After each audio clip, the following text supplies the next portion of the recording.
And we're off. It's the Daily Objective with Jonathan Hoenig and Mark Pellegrino. Delighted you're with us from all over the world.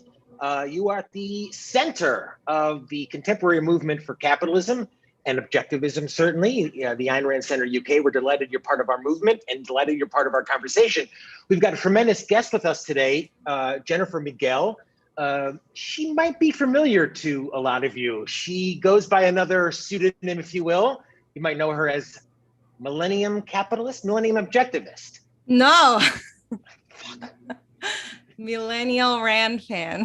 Millennial Rand fan. I knew that. I know you have a huge YouTube following, but you also have an interesting journey in objectivism, and even more importantly, you're involved in a new project now, which is it's promoting freedom. It's also promoting objectivism in many ways, but it's promoting freedom through fiction. So we're going to talk a little bit about that, and maybe a little bit about how Ayn Rand has been influential with you. With us is a gentleman who knows a little bit something about movies and TV and film, Mark Pellegrino, activist, actor, good guy. Good to see you, Mark. Good to see you. This is looking good too. You got a little. Is that for a role? Yeah, this is for the thing I'm doing out here in Pittsburgh. Awesome. Yeah. Well, Jennifer, we're happy to have you with us. We're happy to have all of our super chatters as well. Thank you, Mary Lean, already. She thinks it's a great topic, and we do as well. So we'll get into a little bit about what you're doing with your movie project, but give us kind of you're a young woman, obviously. Give us your history, your quick origin story, if you will, how you got started at the Ayn Rand Institute, and when did you start getting into objectivism? Well, okay. So everything with Ayn Rand. First of all, thank you for having me here. And everything with Ayn Rand began when I first moved to LA, because I was born in the US, but I lived in Mexico my whole life. And I moved to California in 2008, and I was, trying to go to college, but this is really expensive. So I was looking for scholarships, and that's when I found, the Atlas Shrugged essay contest. And I didn't know what Ayn Rand was, what Atlas Shrugged was, what the Ayn Rand Institute was. But I was just like, ooh, $20,000. That sounds interesting. So I picked up the book, and I was naive enough to think that maybe I could write the winning essay, which I did not. But I picked up the book, and I started reading it. And obviously it was very life-changing. I never heard any idea similar to that before. I was raised Christian, so everything was very what is this? And so, yeah, that started it all. I got very into it right away. I got into it enough that even though I was interested in film, I applied for an internship at ARI because, I wanted to learn more, even though it was office work and all that. And I did get the internship. I learned a lot from the intellectuals there. I got a lot of my questions about objectivism clarified there, because you get to talk to the intellectuals that work there. And after that, it just kind of I have to interrupt you for 1 second, Jennifer. I mean, yeah, it's just amazing, back in the 50s and 60s and 70s when Atlas first came out, the old kind of adage used to be, I read Atlas Shrugged and it changed my life. But here you are now in the 21st century, a young person, same exact thing. You read Atlas Shrugged and it changed your life. Yeah. And it's weird because it was, even though everything that was in the book was kind of opposite to what I've been taught, it felt right. So that's why I wanted to explore more, to see why did it feel right. That's why I wanted to read the nonfiction to learn more about that. Yeah, I mean, where were you going to school, and were you studying film in school? No, well, at that time I wasn't. I was looking for scholarships, so I ended up doing 2 years at SMC in Santa Monica College, and then I transferred to USC to study film there. I have to say, I'm always impressed with people who were raised with religion, who are able to pick up, Rand is radical. She's not on the right, she's not on the left, as you know, she's a radical. And for a lot of people, especially those raised in a religious background, it's something totally, completely different for them. So, to be able to exorcise, pull yourself out of that, because it probably meant breaking up with some family traditions as well. Well, for the longest time, okay, not the longest time, but for at least like a year and a half after reading Atlas, even though I was like, okay, I'm on board with everything, I was still like, but religion could still have room there, right? Like, I was trying to like reconcile both of them, but no, eventually I gave it up. Yeah, it's awesome. hard. I mean, it only took you a year and a half to do that. That's yeah. stunning. Yeah. I didn't give up God for like a decade. It took me a long time to separate myself. Yeah. From that. It's tremendous. And so you had a great experience at the Ayn Rand Institute. You adopted a moniker and have been doing some very fun and amusing YouTube videos.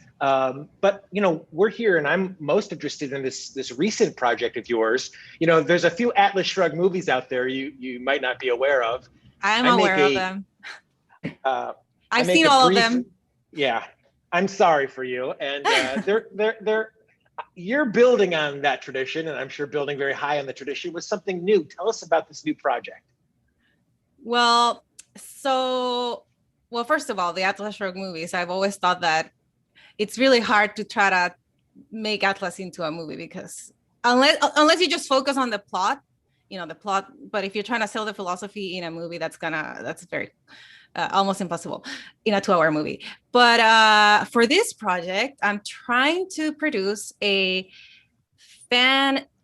animated fan adaptation of a scene from Atlas Shrugged. And it's the scene where a worker is talking to Dagny, and he tells the story of the 20th Century Motor Company. And the 20th Century Motor Company, it was a company in Wisconsin that was thriving until new management took over, and they basically came with this policy that they were going to pay everybody not according to their ability, but according to their need. So as soon as this policy is instituted, things go south and it goes bankrupt, but it also ruins the lives of everybody in that town that work in that factory. And what I like about this scene is that it's self-contained. You don't need to know any of the rest of the novel to understand the story itself. And it's very short, about 9 minutes, and it's very impactful. I think there's even websites right on the internet where they just posted the story itself without any of the rest of Atlas Shrugged, because you can get it. It's not going to spoil the rest of the novel, and it teaches a very big lesson in itself. I have to say that's a very smart and kind of forward-thinking idea of like, all right, let's not try to fit it all, into a 2-hour movie or anything else. Let's be very selective. Let's edit out and find one scene that, and I'm not speaking for you here, but can maybe kind of hook people in, interest them in to ultimately explore the book and teach them a lesson at the same time. Mm-hmm. Yeah, that's my goal, trying to get people interested in the book too. But also, even if you are someone very on the left and you watch this scene and you get triggered, like that's not the way it is. But it might still like plant a seed of doubt, like, well, maybe things could go that way, Well, we have first of all, you're raising money on Indiegogo, and I really encourage. I just became a donor, and I encourage everyone to help Jennifer have this made. She's not going to the government asking for a grant. She's bootstrapping this and trying to get the story out. And Jennifer, I want to show a bit of your trailer, if you will. Would you say, can we run the clip? Yes, it's a proof of concept, and run the clip. Thank you. I've always actually wanted to ask somebody this. So are you seeing this? Is it up there? No. We see a lot. Let me see. It's a lot of business, yeah. Share screen. Do we see? This should be your Safari adaptation. There it is, right? Mm-hmm. All right. There was something that happened at that plant where I worked for 20 years. It was when the old man died. Are you getting audio? Yes, Yep. We're getting audio. And his heirs took over. There were 3 of them, 2 sons and a daughter, and they brought a new plan to run the factory. They let us vote on it too, and almost everybody, voted for it. What's great about this scene is that it can stand on its own. meaning you don't need to know the rest of what happens in the novel in order to understand it, and it won't spoil the novel for you. Now, what exactly happens in this story? Well, first of all, this project would be about 9 minutes long, and we would see what happened to the company as told by that former worker. It all starts when the owners of the company die and their heirs take cover, bringing with them the policy of from each according to his ability to each according to his needs. And all the workers vote for it because at first it seems like a very good deal, but we soon see that this leads to a cycle of exploitation of the ablest workers for the sake of the neediest families. It's really smart. I mean, you sneak it in very efficiently and in 9 minutes, which is, a feat to put this all in 9 minutes. Yeah, it was a long scene. I don't change any of Rand's words. I did cut out smart bits, small bits, just to make it streamline everything. But none of Ayn Rand's words are changed. And obviously there will be a disclaimer in the project to see that it has been slightly shortened. And but yeah, this trying is to make huge. it as concise as possible. I just think it's awesome. Mark, there's that great tradition, for example, with like Star Wars, of like fan fiction and fan appreciation stuff. And a lot of what, Jennifer, you do with your YouTube stuff and like this, coming from you as an intelligent young person, like it really goes a long way in introducing young people to the book, is saying, oh, pick them up. Let's just check out Ayn Rand. So, my hat's off to you, and I'm happy to support it. I hope our audience does as well. CJ, Vermeer, Mary Aline, Fab, thanks for supporting us, and I hope you support Jennifer too. Hey Jennifer, I don't know if you're locked into that particular voiceover artist, but if you need my help for any of that, I'll definitely offer you my services for free. Oh, awesome! That's awesome. That is so high six-figure, if not low seven-figure dollars right there. That's very nice. I did want to say something because I feel like I would be letting Jennifer Schumann and Jacqueline Schumann and Jennifer Buani down if I didn't mention this. They have written a limited series reinterpretation of Atlas Shrugged called The Strike, and which we are now presently shopping around to various production companies and producers. It is brilliant. It is a great adaptation. I even like it better than the novel, to be honest with you. So I want you to know that there are people out there who are trying to put this, like you, Jennifer, who are trying to make this a cultural phenomenon. This is the time to do it, right now. That's awesome. Because I don't know why, that's a funny coincidence, but last night, I was thinking, in preparation for this event, I was thinking many things, including about Atlas Shrugged, and I was like thinking how it would be better as a series. Miniseries, and I also came up, I was like, but I don't think I would name it Atlas Shrugged. I was like, if I was to make one, I would name it The Strike. So it's a funny coincidence. It's awesome. And when you think about maybe I'll bring you into our loop too, because I just have a feeling that this is a sort of kismet moment that this is meant to be. So I'll be communicating with you later about that. That's awesome. That's sweet, Mark. Anyway, go ahead, John. Sorry. Our chat agrees. It's really generous of you and awesome that you're able to. It just makes me think of again, how many Star Wars spin-off and things are there? So there's plenty of room, as you said, Mark, to make Atlas a cultural phenomena. And when you think about how much, Netflix produces tons of just junk, multi-year series of junk. So to inspire that, to get it going at the grassroots level, Jennifer, where can people find on Indiegogo, or what's a great way to send them to be able to support the project? All right, so I can also drop a link here in the video once it stops airing, but I have it on my Instagram page at Millennial Rand Fan. It's on my Twitter and on my YouTube channel. YouTube channel is Millennial Rand Fan. You can see all of that there. But yeah, I'll try to drop a link right here if I can. Well, it's in our super chat as well. It's under Indiegogo as animated adaptation of scene from Atlas Shrugged. help Jennifer bring the story of the 20th century company to life, the motor company to life. So it's an awesome, ambitious, really creative project, and you've got two fans here, two supporters here as well. So we wish you the best with it. Thank you. Well, and appreciate all of our listeners and super chatters as well today. Thank you, Christopher. Thank you, Fab.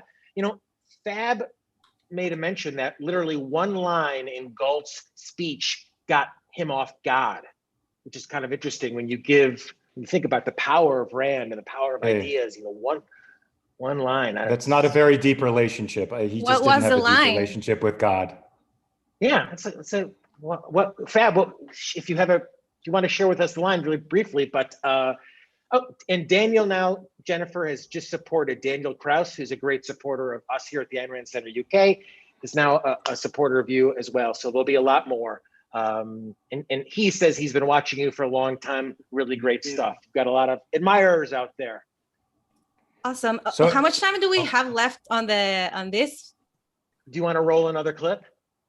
No. I just wanted. I just wanted to say that. Go ahead. I just wanted to make sure, never mind. Please. Go ahead, please. No, I can see the time here, but I also wanted to say that when we're talking about adaptations, that whenever I've looked to see if there are many other fan adaptations of Ayn Rand's work, and I'm surprised because it's a novel that's been around for a long time, and I've only found maybe like 4 or 5, most of them of Anthem, and like 1 or 2 of her other short stories. I think there's somebody who made an adaptation of The Simplest Thing in the World. So yeah, I feel like there should be more fan adaptations. I agree. And then, you get once in a while, I'll share just because it thought of me, this, like PBS did one that's just, shows Rand as the old, like, stereotypical ugly smoking, and it's a smear by any other term. So glad you're doing something much more optimistic, much more positive. Mary Aline now has supported you as well, so there'll be many more. Check out Jennifer's project at Indiegogo. Look for it in the comments, and thanks for supporting us. Now, are you going to jump over to Clubhouse with us? Yes. Well, okay, because there's so many things I don't know here. I have so many questions, but I guess I'll ask them in Clubhouse. Yeah, well, Chandler says that, Mark, you should have a part, but I think Jennifer is going to probably make you audition first, with all due respect. All right, I'm willing to audition. But by the way, I worked at ARI, the people would always come up with like ideas on like projects, and they would always keep you in mind, Mark. But I remember also I had like some ideas for projects back in the day when I worked at ARI, but they never reached you. Well, there was one that they had going for a while, and I was doing some voiceover for it when Michael Paxton was working over there. Oh yeah. But that sort of disintegrated. So hopefully we can get some more stuff going. Yes. I love it. You guys bring such a creativity and enthusiasm to all of this. So keep it up, Jennifer. And we will see our audience on Clubhouse in just a few minutes. And we'll see you right back here tomorrow for more of the Daily Objective. Be well, and best premises from all of us. Thank you.